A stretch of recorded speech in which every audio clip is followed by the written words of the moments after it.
Shakespeare is even more important because close to 500 years later, here we are, watching and listening to his stories of love and loss and romance.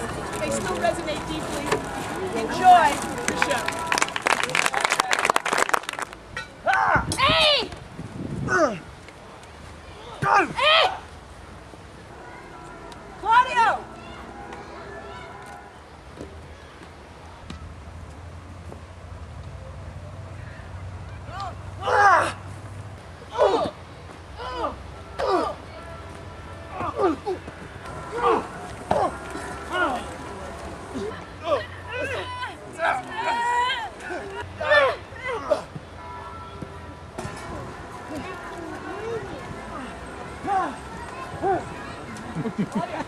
I learned in this letter that Don Pedro of Aragon comes this night to Messina. I find here that Don Pedro had bestowed much honor on a young Florentine called CLAUDIO. He had borne himself beyond the promise of his age, showing in the figure of a lamb the feats of a lion. I pray you. I pray you. Is Signor Mountato returned from the wars? So no. What is he that you ask, Martin? My cousin means Signor Benedick of Padua. He set up his bills here in Messina. I pray you, how many has he killed and eaten in these wars? But how many has he killed? For I promise to eat all of his kills. Hey, niece, you tax Signor Benedick too much. He did good service in these wars. You have musty victual, and he hath hope to eat it. He is a very valiant Frenchman. He has an excellent stomach. You must not, sir, mistake my cousin. There's a sort of skirmish of wit between her and Signor Benedick. They never meet, yet there's a skirmish of wit between them. Alas, he gets nothing by that. In our last conflict, 4 of his 5 wits went halting off, and now is the whole man governed by 1. Oh, who is his new companion? He hath every month a new sworn brother. Is possible. 'Tis very easily possible. He wears his faith, but as the fashion of his hat. Oh, I pray you, who is his companion? Is there no young squire that will make a voyage with him to the devil? He is most in the company of the right noble Claudio. He will hang upon him like a disease. He is sooner caught than the pestilence, and the taker roams presently mad. Oh, God help the noble Claudio. If he had called the Benedick, 'twill cost him £1,000 ere be cured. Don Pedro is approached. Good Signor Leonato! Hey! Woo! You are come to meet your trouble. The fashion of the world is to avoid cost, and you encounter it. Never came trouble to my house in the likeness of your grace. You embrace your charge too willingly. I think this is your daughter. Her mother hath many times told me so. Were you in doubt, sir, that you asked her? Signor Benedick, no, for then you were a child. Oh, you have it full, Benedick. We may guess by this what you are being a man.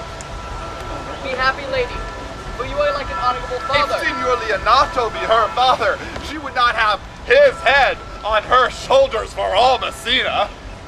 As like him as she is. I wonder that you will still be talking, Signor Benedick. Nobody asks you. What, my dear Lady Disdain? Are you yet living?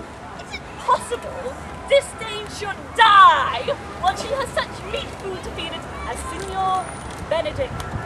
Courtesy itself must convert to disdain if you come in her presence. Then is courtesy a turncoat, for it is certain that I am loved of all ladies, only you excepted. And I would I could find in my heart that I have not a hard heart, for truly I love none. A dear happiness to women.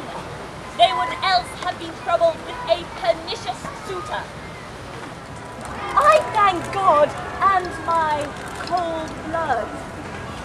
I am of your humor for that. I had rather hear a dog bark at a crow know than a man swear he loves me. God, keep your ladyship still in that mind, so some gentleman or other shall skate a predestinate scratched face. Scratching could not make it worse, and were as face as yours were. Well, you are a rare parrot teacher. A bird of my tongue is better than the beast of yours. I would my horse had the speed of your tongue, and so good a continuum. Well, in God's name, I have done.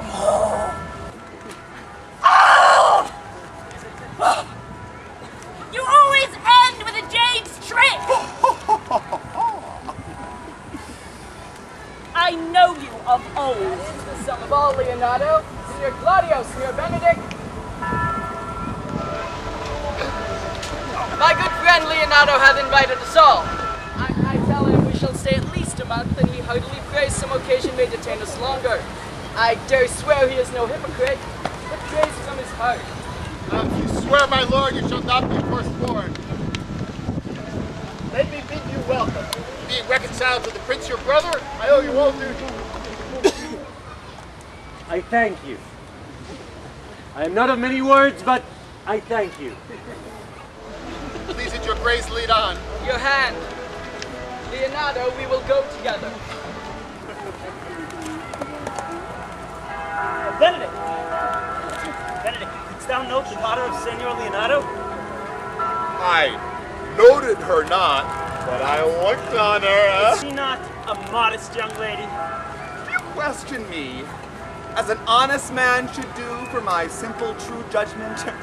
Or would you have me speak after my custom, eh? I pray thee speak in sober judgment. Why? In faith, methinks she is too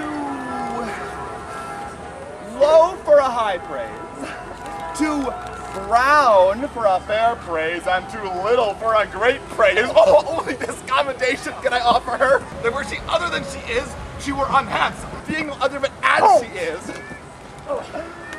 I do not like her. Why, thou thinkest I am in sport. Tell me truly, how thou likest her? Would you buy her that you inquire after her? Can the world buy such a jewel?